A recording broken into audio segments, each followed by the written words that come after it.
కాశీలో Suman TV. Suman TV ప్రేక్షకులకి నమస్తే. కాశీలో సుమన్ టీవీకి స్వాగతం.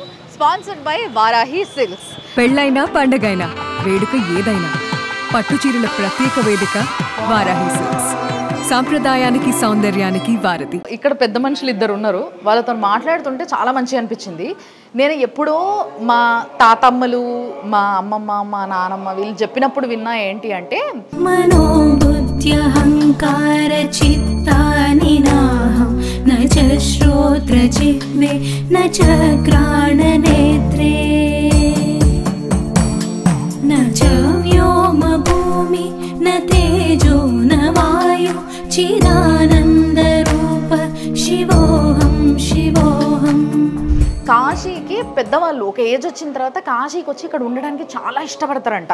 అంటే స్థిర నివాసం, ఎప్పటికీ ఇక్కడే ఉంటాం, ఇదే సో ఆకలి మజిలీగా ఇదే ఎంచుకోవడం జరుగుతుంది చాలామంది పెద్దవాళ్ళు అని కొంతమంది చెప్పగా విన్నా నేను.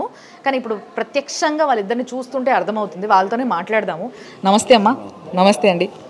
బాగున్నారా? చాలా సంతోషంగా ఉన్నారా? ఇంతకు ఎక్కడి నుంచి వచ్చారు మీరు? విజయవాడ నుంచి వచ్చాను. విజయవాడ నుంచి వచ్చారు. విజయవాడలో అంటే మీరు ఉండేది అక్కడే మామూలుగా ఇదివరకు. ఇప్పుడు ఎన్ని సంవత్సరాలు అయింది మీరు ఇక్కడికి వచ్చి? 4 ఏళ్ళు అయింది. 4 ఏళ్ళ నుంచి ఇక్కడే ఉంటున్నారా? అంటే ఉండటం ఇక్కడే. అక్కడ మీ పిల్లలు పిల్లలు బెంగళూరులో పెద్ద అబ్బాయి, చిన్న అబ్బాయి హైదరాబాద్.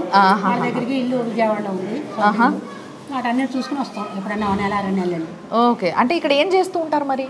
ఏమి చేసిందంతా అయిపోయి ప్రశాంతం కోసం వచ్చాం. అవునా?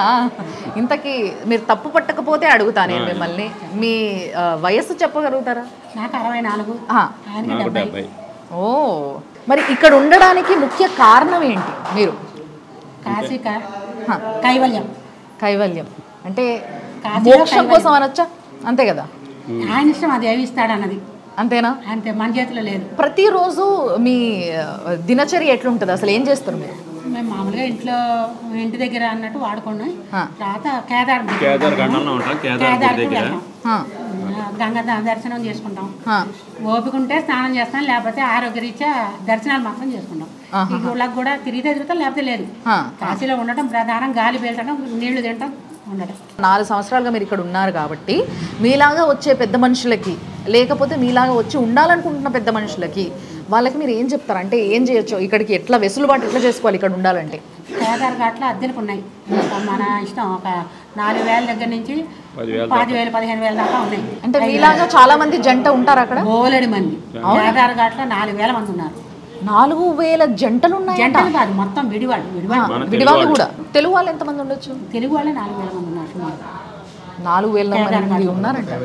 దేవుడు ఇక్కడ ఎప్పుడైనా మీకు ఆ దయని చూపించిండా? ఆయన కనిపించడం కానీ, ఆయన యొక్క శక్తి తెలియడం కానీ మీకు? అదే వాసనలో ఉన్నప్పుడు 10-15 సార్లు పడ్డా, ఏమీ జరగదు. ఒక్కసారి మాత్రం చెయ్యి ఇరిగింది. అయినా నేను అక్కడికి వెళ్ళలేదు. ఇక్కడ కట్టేశారు ఉన్నాను. తర్వాత ముందు పడ్డా, వెనక్కి పడ్డా, పెడుతూనే ఉన్నా. ఆయన అనుకున్నాం, చాలా బాగుంది. అంతేనా? నా స్వానుభవం. అసలు వాళ్ళని చూస్తేనే తెలుస్తుంది కదా మీకు. అసలు నిజంగా చెప్పాలంటే వీళ్ళు చెప్తున్న దాని ప్రకారం ఆలోచిస్తే వాళ్ళ పిల్లలు బెంగళూరులో అండ్ ఇంకొకరు ఇక్కడ హైదరాబాద్లో సెటిల్ అయి ఉన్నారు. అయినప్పటికీ కైవల్యం కోసం అని చెప్పి 4 సంవత్సరాలుగా ఈ జంట ఇక్కడికి వచ్చి ఆ స్వామికి రెగ్యులర్గా పూజలు, లేకపోతే చాలా బాగా చెడు చెప్పుకోకుండా మన చేతనైంది మేలు చేయాలి, లేకపోతే దండం పెట్టి. ఇప్పుడు ఇక్కడికి వస్తే అంటే కాశీకి రాగానే ఇది మొత్తము మందిరాల ప్రదేశం కదా, చాలా అడుగడుగునా గుడి ఉంటుంది ఇక్కడ. మీకు బాగా నచ్చింది, చాలా పవర్ఫుల్ అనిపించేది ఏంటి? అట్లా ఏముంటుంది, ఎవరికి ఏ దేవుడికి ఆ దేవుడు. ఎవరమ్మ గొప్ప అంటే ఎవరమ్మ వాళ్ళకే గొప్ప. సరే, మీకు ప్రశాంతంగా ఎక్కడ అనిపిస్తుంది? ఎక్కడ వెళ్ళి ఎక్కువసార్లు కూర్చుంటూ ఉంటారు? అంటే మేము కేదార్ దగ్గరగా ఉన్నాం కూడా కేదార్ దగ్గర కూర్చుంటాం. అవునా? సో మరి కేదార్ ఘాట్ ఏదైతే ఉందో అక్కడ చాలా మందికి ఉండాలనుకుంటున్న వాళ్ళు, ముఖ్యంగా తెలుగు వాళ్ళు, హెల్పింగ్ కూడా బాగుంటుంది. ఒకరికొకరు సాయం చేసుకుంటూ ఉంటారు. అసలు వీళ్ళకి ఇంకేం కావాలి చెప్పండి? హాయిగా మంచిగా వాళ్ళ ఏజ్ వాళ్ళతో మంచిగా కూర్చొని కొంచెం కాలక్షేపం చేయడం. 150 మంది వచ్చారు. విజయవాడలో కైలాస గౌరవ చేసుకుంటే 150 మంది వచ్చారు. ఇక్కడ నోములు ఇవన్నీ కూడా చేసుకుంటున్నారా? బోలెడు రోజుకి ఎన్నో జరుగుతుంటాయి. ఓ, మీ ఇంటికి రావచ్చా నేను? తప్పకుండా. ఆహా. మీ పిల్లలు ఏమంటారు? అసలు మీరు వచ్చి ఇక్కడే ఉన్నారు కదా. మా ఏమని సరే అన్నారు. వాళ్ళకి ఇష్టం కదా, ఇంకా మీ ఇష్టం కాబట్టి కానివ్వండి అన్నారా? అట్లా కాదు, వాళ్ళకి ఇష్టం లేదు. లేకపోయినా కానీ ఇంకా ఇప్పుడే వాళ్ళ దగ్గరికి వెళ్ళాం కాబట్టి ఇక్కడ మీ అనుకూలంగా ఉండి వాళ్ళే వచ్చారు. మా పిల్లలు ఒడుగులు ఇక్కడ చేసాం మన వాళ్ళు. ఓహో, ఫంక్షన్లు వాళ్ళు. సో ఒడుగుల ఫంక్షన్ కూడా ఇక్కడే అయింది. మా కోడళ్ళు కూడా ఇష్టం, వాళ్ళే ఇక్కడికి వచ్చారు, ఇక్కడే చేసుకుంటామని. ఓహో, అట్లా అద్భుతం, అసలు చాలా అద్భుతంగా ఉంది నిజంగా.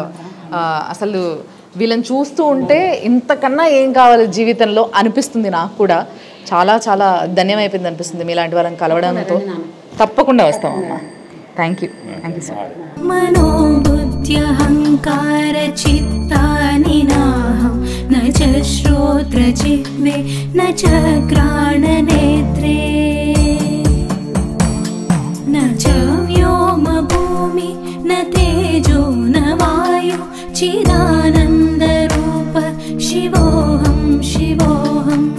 చాలామంది పెద్దవాళ్ళు, ముఖ్యంగా తెలుగు వాళ్ళు కేదార్నాథ్ ఘాట్లో 4000 మంది కైవల్యం కోసము, మోక్షం కోసము, ఇంకేదన్నా పాపాలు కడుక్కునేటందుకు ఇట్లా రకరకాలుగా ఒక్కొక్క రిక్వైర్మెంట్ ఒక్కొక్కటి ఉంటుంది కదా, దానికోసం అని చెప్పి అక్కడికి వచ్చి ఉంటారంట.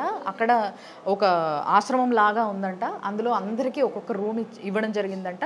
ఇట్లా జంటలుగా విడిగా అట్లా ఎంతోమంది వచ్చి ఇక్కడ ఉండడం జరుగుతుంది. అండ్ అంతేకాకుండా ప్రతి ఒక్కటి ఇక్కడ వాళ్ళకి దొరుకుతుంది. మనకి అక్కడ మనం తినే తిండి కావచ్చు, అన్నీ ప్రతి ఒక్క ఫెసిలిటీస్ కూడా ఇక్కడ ఉన్నాయి అని చెప్పేసి చాలా క్లియర్గా చెప్పడం జరిగింది. ఇదంతా మీ ఇన్ఫర్మేషన్ కోసమే. కాశీలో Suman TV sponsored by Varahi silks.